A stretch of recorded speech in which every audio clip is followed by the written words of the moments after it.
साल की तरह इस साल भी राष्ट्र को एक नया मार्गदर्शन उनसे मिला और उसी के साथ आगे बढ़ने का रास्ता और मार्ग प्रशस्त हुआ और मूल्यों सिद्धांतों के बुनियाद पर एकजुट होकर एक नया इतिहास और नई बुलंदियों छूने का एक प्रेरणा भी राष्ट्रपति महोदय से हम सबको मिला है। मैं तहे दिल से उन्हें धन्यवाद अर्पित करना चाहता हूं। कोरोना सभापति महोदय एक अदृश्य शत्रु था जिसका मुकाबला करने के लिए भारत के पास केवल दो शक्तियां थीं। हमारी पहली शक्ति भारत के प्रधान सेवक और रक्षक आदरणीय नरेंद्र मोदी जी का नेतृत्व, जिसके आधार पर सभी प्रयासों को एक ही मुट्ठी में बांधना, 36 राज्यों को एक ही माला में पिरोकर भारत का मार्ग प्रशस्त करना, इस कोरोना की महामारी के लिए एक युद्ध स्तर की रणनीति बनाना और उसका क्रियान्वयन करना, और केवल भारत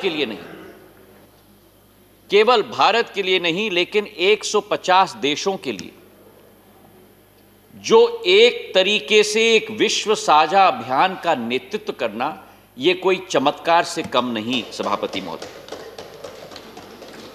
शुरुआत में सभापति महोदय कई विशेषज्ञों ने,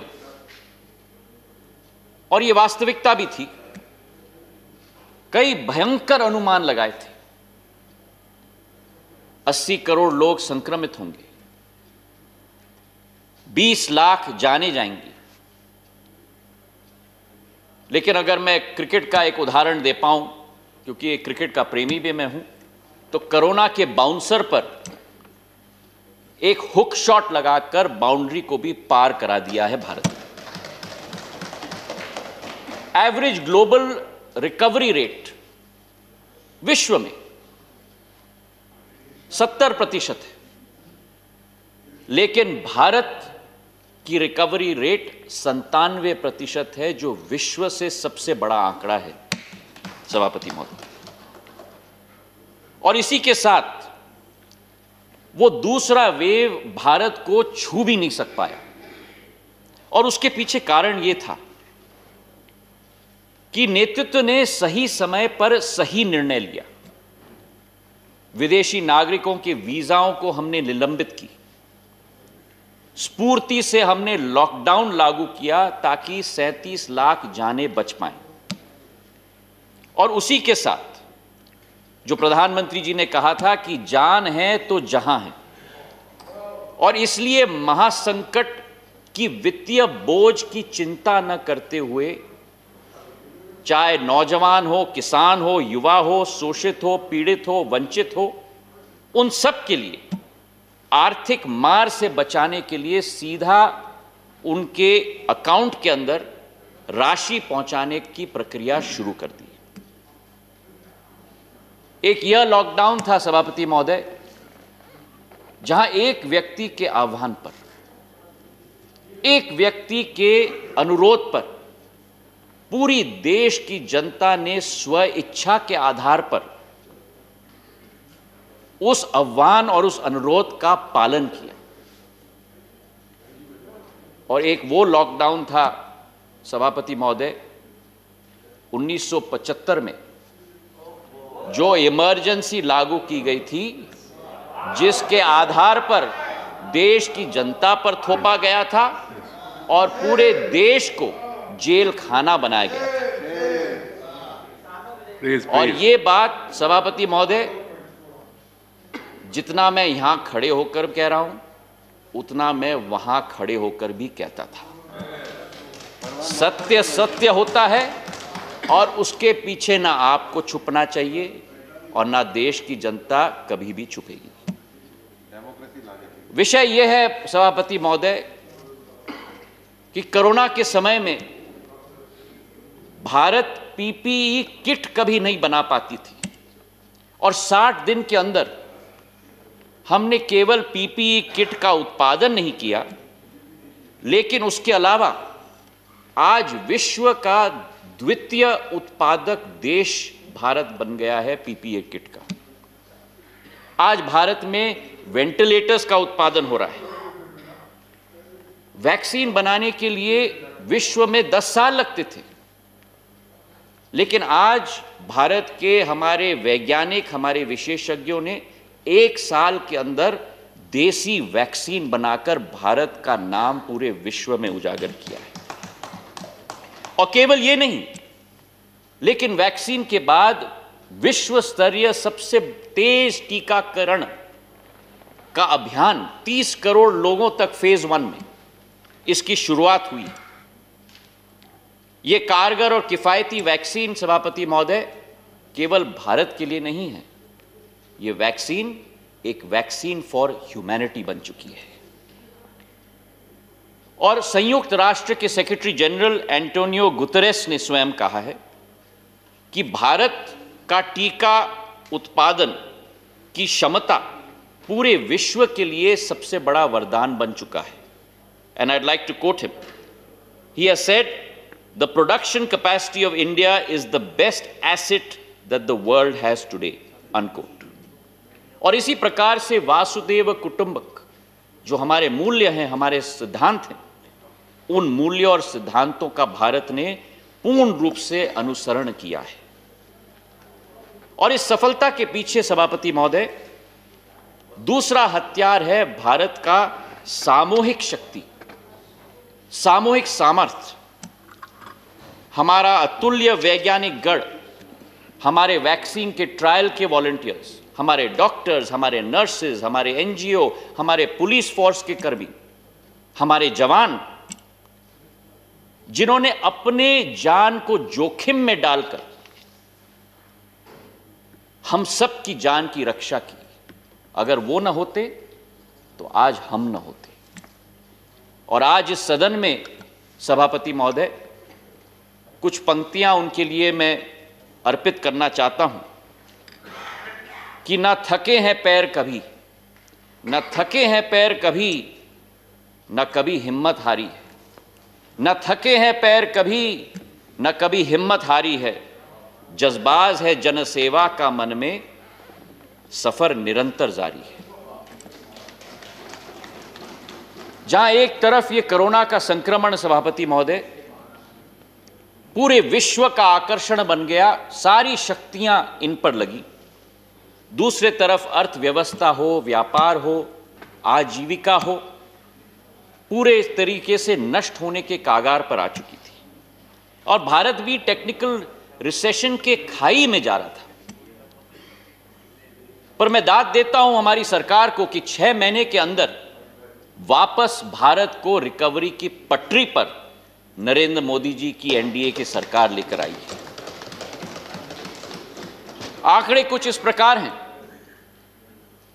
कि जनवरी के माह में जीएसटी का कलेक्शन 1,20,000 करोड़ रुपए, जो राजस्व संग्रह का एक नया इतिहास बना है, सभापति महोदय। दूसरी तिमाही में जीडीपी नेगेटिव 0.5% तक सीमित हो गई, लेकिन इकोनॉमिक सर्वे ने कहा है, जो आज हमारे सांसद महोदय स्वपन जी ने भी कहा, कि इस वर्ष 11.5% ग्रोथ रेट जीडीपी की रहेगी। और इंटरनेशनल मॉनेटरी फंड आईएमएफ ने भी कहा है कि 1 वर्ष के अंदर भारत सबसे बड़ी आर्थिक शक्ति के रूप में पूरे विश्व पटल पे उभरने की क्षमता रखती है। हमारी एक $5 ट्रिलियन इकोनॉमी की अर्थव्यवस्था का एक टारगेट है, उस पर हम अडिग हैं। और उसी के साथ 5 मिनी बजट हमने कोरोना के समय में निकाला था और कई क्षेत्रों को प्रोत्साहन दिया था, मदद दिया था, और पोस्ट कोविड ऑर्डर में भी उन क्षेत्रों को उभारने का संकल्प हमारा है। इससे यह प्रचलित होता है, सभापति महोदय, कि कोई भी आपत्ति या विपत्ति आई, चाहे वो प्राकृतिक हो, चाहे किसी तरीके की भी विपत्ति हो, हमारी 130 करोड़ जनता, हमारे भारतीयों का वर्तमान और भविष्य कभी भी प्रभावित नहीं हो सकती। लेकिन इसी के साथ थोड़ा दुख भी होता है सभापति महोदय कि जहां एक तरफ देश की जनता, हमारे जनसेवक, हमारी सरकार इस कोरोना की महामारी का सामना कर रहे हैं, वहीं विपक्ष के कई नेता केवल सवाल उठाने में और टीका टिप्पणी करने में रुचि रख रहे थे। सही बात है, क्षमता रखना होगा, जैसे मेरे भाई मनोज जी ने कहा, सुनाने में भी और सुनने में भी। प्रश्न यह है सभापति महोदय कि पहले लॉकडाउन पर प्रश्न उठे। लॉकडाउन क्यों, कितने दिन, किससे पूछ के किया आपने? उसके बाद जब अनलॉक की प्रक्रिया शुरू हुई तो उस पर प्रश्न, अनलॉक क्यों, कब होगा, कैसे होगा, किससे पूछ के किया आपने?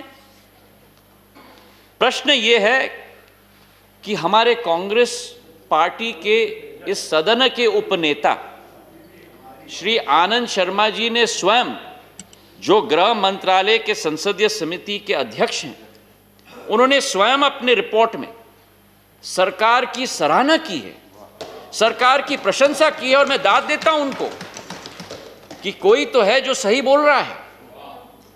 और मैं कोट करना चाहता हूं, उन्होंने कहा है कि the committee appreciates the efforts made by the government for the management of COVID-19 pandemic.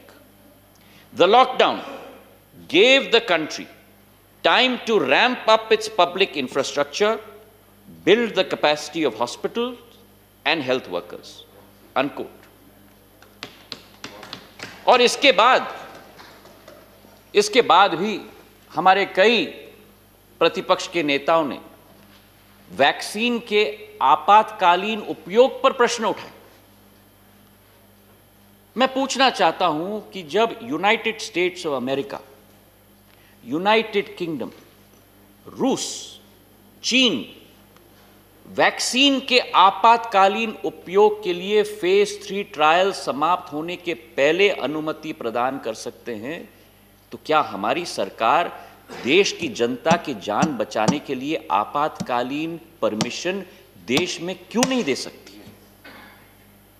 प्रश्न यह है कि एक नेता ने इतना भी कहा, और मैं कोट करना चाहता हूं, कि भाजपा की राजनीतिक वैक्सीन हम नहीं लेंगे।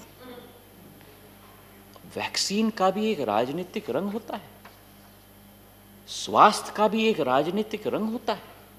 मुझे तो आश्चर्य होता है। और इसके बाद कई विपक्ष के नेताओं ने कहा कि ठीक है, आपातकालीन उपयोग की अनुमति आपने प्रदान कर दी, लेकिन उसका क्रियान्वयन करने के लिए एक ढांचा हमारे देश में हमारे पास नहीं। तो मैं बड़े विनम्र पूर्वक यह प्रश्न पूछना चाहता हूं कि जब यूपीए सरकार थी, जो स्वास्थ्य का बजट था 5 सालों का, सभापति महोदय 1 साल का नहीं, 5 सालों का 1,44,000 करोड़, उन 5 सालों में ये बजट को भी पूरी तरह से खर्चा नहीं किया, केवल 1,26,000 करोड़ रुपए खर्चा किया, मतलब 15% कम। और आज ढांचे की बात की जा रही है, 2013 में तो 18% अंडर यूटिलाइजेशन रहा। और वहीं प्रधानमंत्री नरेंद्र मोदी जी की एनडीए की सरकार में 4 साल में हर साल जो बजट का आवंटन रहा, जो कई गुना ज्यादा, उस बजट के आवंटन से 2 से 9% ज्यादा खर्च हर साल स्वास्थ्य के क्षेत्र में किया। स्वस्थ भारत, शिक्षित भारत, तभी भारत 21वीं सदी का नेतृत्व कर पाएगा। मिलत टाइम्स को आपकी जरूरत है, हमारी आप माली मदद करें।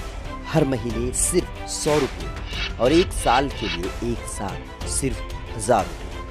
रकम भेजने के लिए यहाँ दिए गए फोन पे, गूगल पे और पेटीएम नंबर का इस्तेमाल कर सकते हैं।